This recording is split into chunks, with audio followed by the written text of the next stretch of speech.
asalaamaaleykum yéen waa Ndiaye Parba man Demba Arame Ndiaye maa ñëwaat ci Yobeulo Ngone si di wax na daal nit ki ci boppam nay jéem ndaxte ku jéem rek yaa man li tax may wax loolu mooy dafa am menn at ab dëkk bu lëm ndaay gi yóbbu ko ndaay gi am na doole goo xam ne gi waxuma la sax dëkk bi waaye àll bi yëpp ñax desatu fa mala yi dee nit ñi dee daanaka dara desul am menn picc mu tuuti mu mel ni ramatu daal di jóg na moom day jëm a fay ndaay gi bu naawee ñëw ci forage bi cop ndox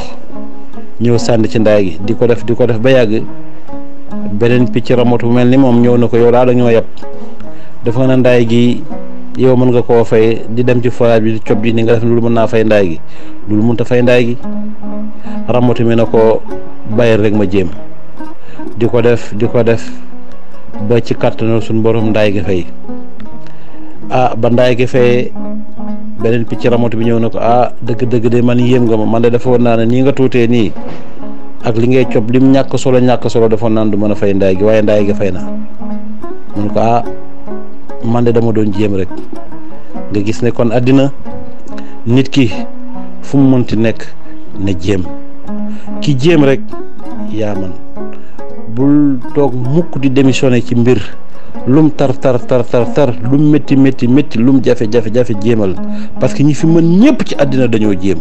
doo croiser ses bras toog na man mënuma rek du ma def déedéet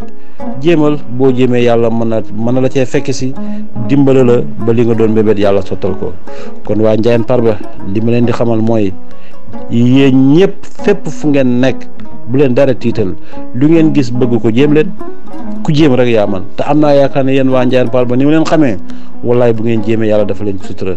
asalaamaaleykum wa rahmatullah di leen jox dig daje suba incha allah jërëjëf.